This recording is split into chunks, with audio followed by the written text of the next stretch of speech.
नमस्कार मेरे प्यारे स्टूडेंट्स।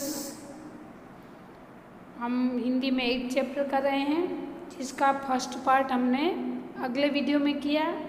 आज हम उसका सेकंड पार्ट करेंगे।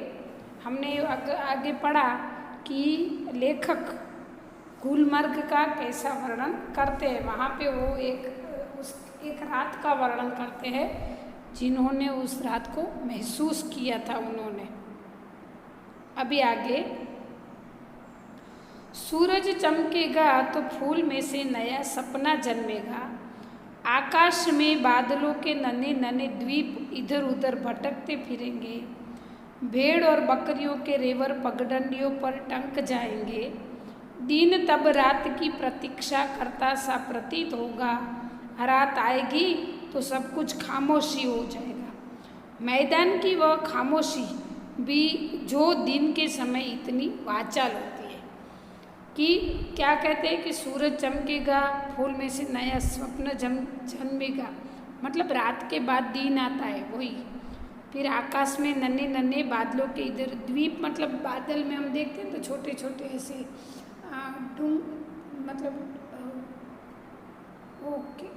सॉरी पर्टिकुलर वर्ड अभी शिखर जैसा लगता है। हाँ, तो वो छोटे छोटे बादल ऐसे जैसे द्वीप इधर उधर भटकते हैं ऐसा लगता है।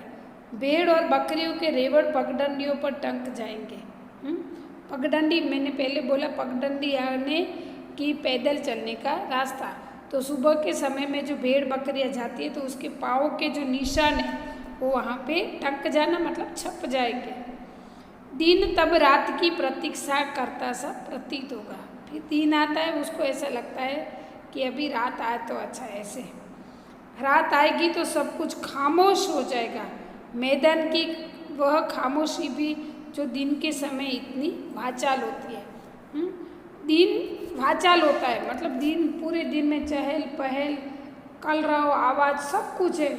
सब आवाज़, सब तरीके की, मनुष्य की आवाज़, एनिमल्स की, प्राणियों की, पक्षियों की आवाज़, हमारे जो गाड़ियाँ हैं उसकी आवाज़, सब कुछ सुनाई देता है। लेकिन जो रात होती है तो पूरी खामोशी छा जाती है। सारे मैदान, दिन जितना वाचाल होता है उतनी ही रात खामोश होती है। गुलमर्ग की वह रात मुझे कभी नहीं भूलेगी। मैं होटल की खिड़की में खड़ा था। बहुत दूर सामने से एक बरसाती घटा मेरी तरफ बढ़ती आ रही थी। लेखक कहते हैं कि गुलमर्ग में वो जब रात रुके थे वो उनको कभी वो नहीं भूलेंगे। होटल में खिड़की में वो खड़े थे। बहुत दूर सामने से एक बरसाती घटा मेरी तरफ आ रही थी। मतलब लेखक उस रात को खिड़की में खड़े थे तो उनको दिखाई दिया कि पूरा बादल, जैसे बरसात का माहौल हो जाता है तो कैसे अंधेरा छा जाता है, हमें भी पता चल जाता है कि ये बादल पूरे बारिश पानी से भरे हुए हैं। तो उनको लगा कि ये घटा पूरी मेरी ओर आ रही थी। मैं प्रतीक्षा कर रहा था कि कब वह मुझ तक पहुँचे और मुझे अपने लपेट में ले। बारिश का जो एटमॉस्फियर होता है वो सबके मन को हर लेने वाला होता है। हाँ, सबको पसंद होता है। तो लेखक भी वो ऐसा महसूस करते थे कि कब ये घटा मेरी ओर आए और मैं इसकी लपेट में आ जाऊं। बरसाती घटा में घिर जाने से बड़ा सुख मैंने बहुत कम जाना है। पहली बारिश आती है और उसमें जो नहाने का सुख है, नहाने का, वो बहुत ही अद्भुत है। हाँ, लेखक कहते कि ऐसा सुख मैंने कम देखा है। ऐसे घटा ऊपर से घिर आए और व्यक्ति को छोटा करके उस पर छा जाए, इससे यह अलग स्थिति है। इस बार आती हुई घटा का हर संकेत मेरे सामने था और मैं उसके बराबर का होकर अपनी खिड़की में खड़ा उसे बुला रहा था कि आ। ऐसे लेखक ने देखा कि वो सामने से जो बादल आ रहा है गरजता हुआ ऐसे, तो वो जैसे लेखक उसको बुला रहे थे कि आजा, मुझे तू अपनी लपेट में ले ले। हाँ, मैं तेरे नीचे खड़ा रहकर तेरे साथ में ये जो समय है, ये खुशी का पल है, वो पल मैं महसूस करना चाहता हूँ। तो इसके लिए लेखक उसको बुला रहे थे कि आजा आजा, मतलब मेरे पास तू आ जा ऐसे। मुझे कमजोर, तुझसे कमजोर नहीं हूँ। हवा तेज थी मगर घटा तेजी से नहीं बढ़ रही थी। हालांकि तूफान बहुत उठा हुआ था, बार बार जोर की गरज होती थी जिससे धरती और आकाश की सिराएं कांप जाती थी। बार बार सामने से चित्रपट पर बिजली कौंधती थी और प्रकाश का भयानक विस्फोटक यह चीज को नंगा कर आता था। मैं खुश था कि थोड़ी देर में ये बूंदे मेरे ऊपर बरसेगी, बिजलियों का यह कहर मेरे ऊपर टूटेगा। मैं बाहें फैलाकर सामने उसे अपने ऊपर लेने के लिए तैयार था। ये हम सब ने अभी अभी महसूस किया है ना स्टूडेंट्स। अभी बारिश का मौसम बहुत ही अच्छा है, हमारे यहाँ कच्छ में अच्छी बारिश हुई है। तो जब भी बारिश हुई है तो हमने देखा काला, एकदम काले घने बादल छा जाते हैं, हाँ, गरजने लगता है, बिजली एकदम मतलब बिजली की वजह से सब कुछ कांप उठता है, धरती आकाश, ऐसे कौंधना, मतलब ऐसे भयंकर रूप से वो चमकाना। हाँ, तो ये सब महसूस करते थे कौन? तो लेखक खिड़की में खड़े रहकर कि अभी ऐसे घनघोर बादल छा गए हैं, जोरों के बादल गरज रहे हैं, बिजली चमक रही है और उनको लगा कि अभी बारिश आएगी और मैं उसमें उसके बादलों के नीचे खड़े रहकर उसके बूंदे बरसेगी, और ये जो है ये सब मेरे ऊपर ऐसे टूट पड़ेगा। बिजली से तो सबको डर ही लगता है, इसलिए लेखक ने यहाँ पे लिखा है कि कहर, हाँ, कहर मतलब त्रास हो, उसका जो डरावना रूप है वो उनके बारे में कहते। तो लेखक ऐसा महसूस करने लगते थे कि अभी आएगी बारिश, ये पूरा बादल मेरे ऊपर बरसेगा और मैं इसका मज़ा कैसे लूँगा? तो बाहें फैलाकर लेखक खड़े थे कि तू आजा और मेरे ऊपर बरस जा। तो ये वर्णन उस रात का लेखक करते हैं कि जिस रात वो गुलमर्ग की खिड़की के पास, गुलमर्ग के एक होटल में वो रुके थे और होटल के रूम के खिड़की के पास खड़े रहकर ये सब देख रहे थे।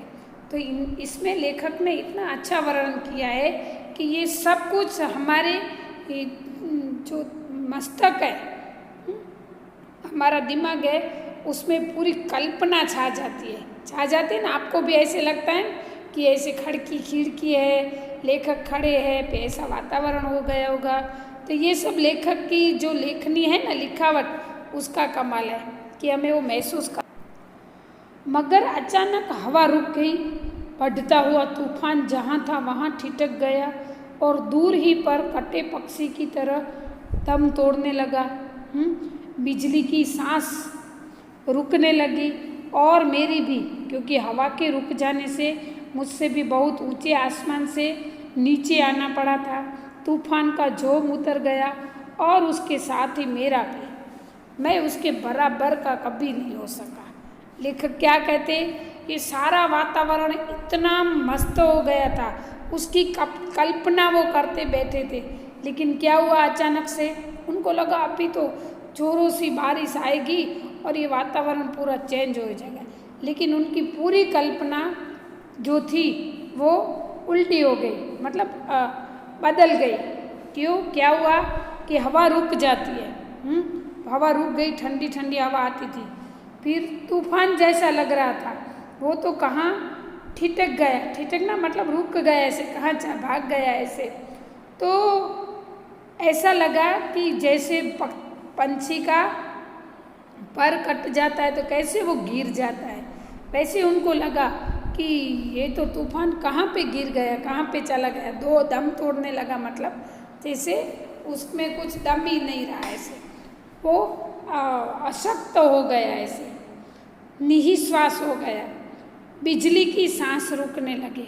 जो जोरों की बिजली चमक रही थी, उसका लेवल भी थोड़ा डाउन हो गया, मतलब उसकी जो शक्ति थी वो भी कम होती गई।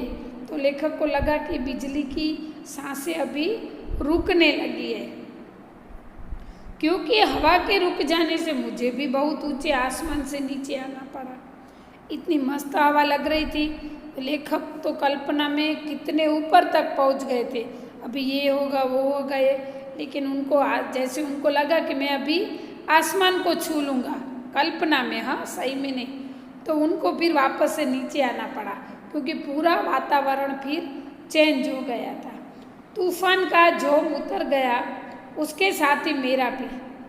तूफान का जो जोर था, ताकत थी, वो कम हो गया, इसके साथ लेखक की ताकत भी कम हो गई। उत्साह, जोम यानी कि उत्साह, हाँ, मैं उसके बराबर का कभी नहीं हो सकता कि तूफान का लेवल करने में जा रहा था कि ऐसा तूफान होगा तो मैं भी ये महसूस करूँगा, लेकिन वो नहीं हो सका। वे ऐसे क्षण थे जो जीवन में 2-1 बार ही आते हैं।